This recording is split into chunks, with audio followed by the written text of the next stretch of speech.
নমস্কার বন্ধুরা, রন্ধনের বন্ধন চ্যানেল থেকে সবাইকে স্বাগত। আজকে আবার একটা আমি নতুন একদম নিরামিষ রান্নার রেসিপি নিয়ে চলে এসেছি।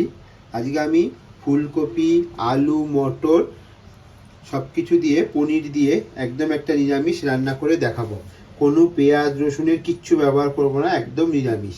এখানে আমি আগে থেকেই ধনে পাউডার, লঙ্কা পাউডার, হলুদ পাউডার, জিরের গুঁড়ো সব মশলাটাকে আমি জল দিয়ে ভিজিয়ে রেখেছি, গুঁড়ো মশলাটাকে। আর এখানে আমি টমেটো আর কাঁচা লঙ্কার একটা পেস্ট তৈরি করে নিয়েছি। আমি এখন শীতের নতুন মটর উঠেছে, মটরটাকে সুন্দর করে ধুয়ে পরিষ্কার করে একটু সেদ্ধ করে নিয়েছি। আলুগুলোকে এরকম ধুয়ে পরিষ্কার ডুমো ডুমো করে কেটেছি। ফুলকপিগুলোকেও এইভাবে কেটে হালকা একটু গরম জলে আমি ভাপ দিয়ে নিয়েছি। এদিকে আমি গ্যাসে একটা কড়াই বসিয়ে দিয়েছি। কড়াইতে আমি সাদা তেল দিয়ে দিয়েছি। তেলটা গরম হলে ফুলকপিগুলোকে আমি লাল লাল করে ভেজে তুলে নেব। তাহলে সঙ্গে থাকো আর রেসিপিটা দেখতে থাকো। তেলটা আমার গরম হয়ে গেছিল, আমি ফুলকপিগুলো দিয়ে দিয়েছি। এবার নুন আর হলুদ দিয়ে লাল লাল করে ভেজে তুলে নেব।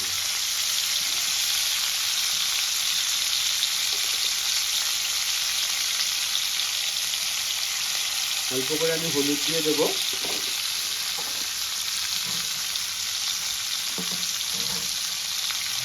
আর পরিমাণ মতো নুনও দিয়ে দেবো, দিয়ে লাল করে ভেজে নেব।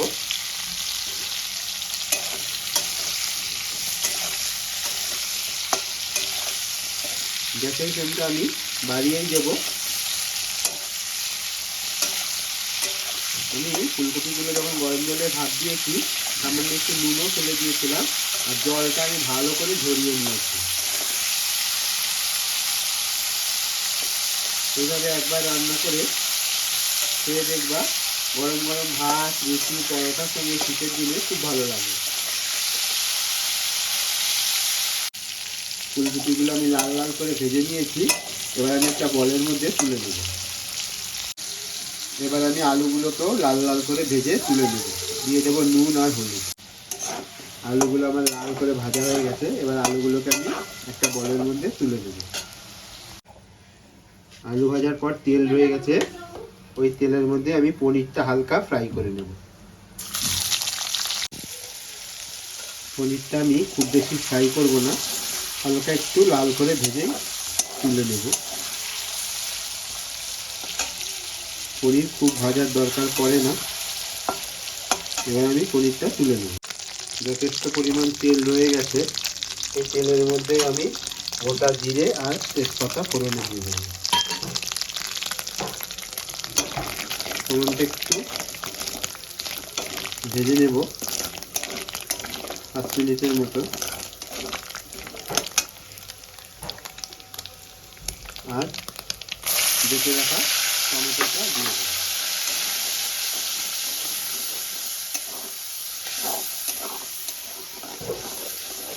টমেটোটা খুব ভালো করে কষাতে থাকবো, ও কাঁচা গন্ধ চলে যাওয়া পর্যন্ত।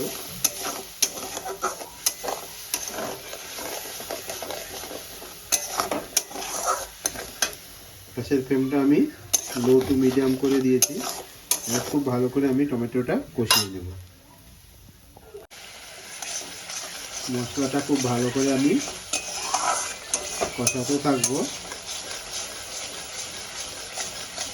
টমেটোটা যত ভালো করে কষানো হবে, ওর কাঁচা গন্ধটা চলে যাবে আর টক ভাবটা অনেক কমে যাবে।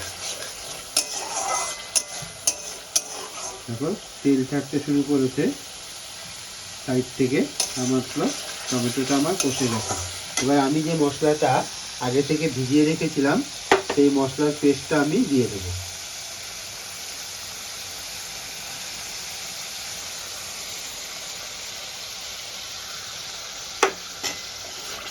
গুঁড়ো মশলা এরকম আগে থেকে ভিজিয়ে রাখলে খুব পুড়ে যাওয়ার সম্ভাবনাও থাকে না, আর ভালোও হয়। এবার ভালো করে আমি কষাতে থাকবো। মশলাটা আমার কষে গেছে। এবার আমি আলু আর ফুলকপিটা দিয়ে মশলার সঙ্গে খুব ভালো করে কষিয়ে নেব।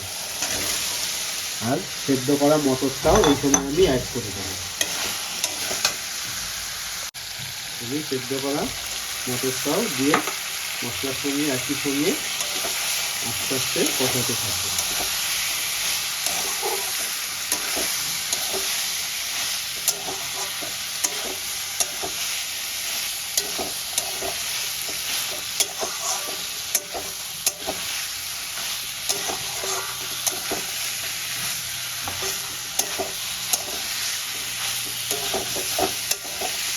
গ্যাসের ফ্লেমটা আমি লো টু মিডিয়াম করে দেবো আর ভালো করে কষিয়ে নেব। এই সময় আমি সামান্য একটু চিনি অ্যাড করে দেবো, এটা অপশনাল, চাইলে আপনারা দিতেও পারেন নাও দিতে পারেন, কিন্তু নিরামিষ রান্নায় একটু দিলে খুব ভালো লাগে। আশা করি আজকের রেসিপিটা তোমাদের বুঝতে কোনো অসুবিধা হয়নি। তোমাদের প্রত্যেকটা টিপস ফলো করে যদি রান্না করো এইভাবে ফুলকপি আলু মটর পনির, খুব দুর্দান্ত লাগে গরম গরম ভাত, রুটি, পরোটা সব কিছুর সঙ্গে। মশলার সঙ্গে আমার খুব ভালো করে কষানো হয়ে গেছে। দেখো বন্ধুরা কি সুন্দর কালার এসছে। এবার আমি পরিমাণ মতো জল দিয়ে তারপর পনিরগুলো আমি অ্যাড করব। বন্ধুরা প্লিজ প্লিজ প্লিজ যদি তোমাদের আজকের রেসিপিটা ভালো লেগে থাকে অবশ্যই সাবস্ক্রাইব আর লাইক কমেন্ট শেয়ার করো। আমার চ্যানেলটা একদম ডাউনে চলছে, তোমরা প্লিজ আমায় সাপোর্ট করো, তাহলে হয়তো আমার চ্যানেলটা গ্রোথ হবে। তোমাদের কাছে আমি অনুরোধ করে বলছি যে যেখান থেকে আমার ভিডিওটা দেখছো যদি ভালো লেগে থাকে তাহলে অবশ্যই লাইক কমেন্ট শেয়ার করতে ভুলো না। আর যদি কোনো ভুল ত্রুটি হয়ে থাকে কমেন্টে জানিও, কমেন্ট করে, তাহলে আমি সেই জায়গাটা শুধরে নেওয়ার চেষ্টা করব। এবার আমি পরিমাণ মতো জল দিয়ে দেব।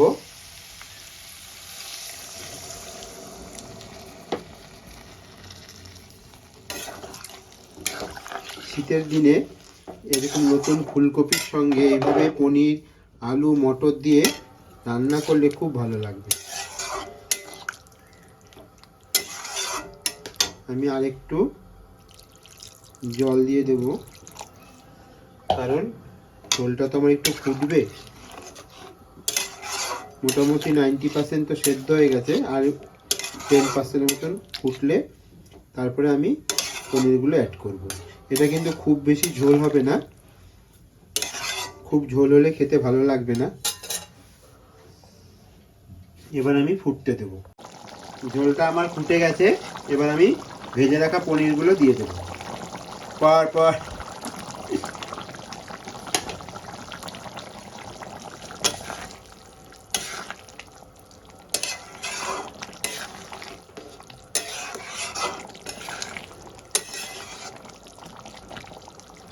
পনিরগুলো দিয়ে আমি একটু ফুটিয়ে নেব।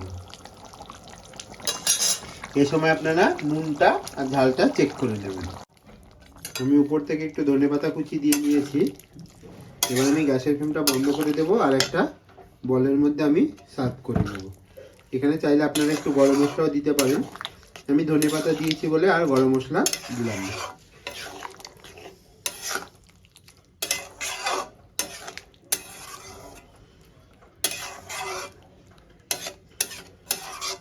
তাহলে কি ঝটপট রেডি হয়ে গেল আমাদের আলু মটর ফুলকপি পনিরের একটা নিরামিষ সবজি। আমি একটা বলের মধ্যে ঢেলে নিয়েছি। দেখো বন্ধুরা কি সুন্দর হয়েছে আলু মটর পনিরের এই সবজিটা। আশা করি তোমাদের ভালোই লাগবে। অনুরোধ রইল একবার হলো বাড়িতে ট্রাই করো। তাহলে দেখা হচ্ছে পরের এপিসোডে।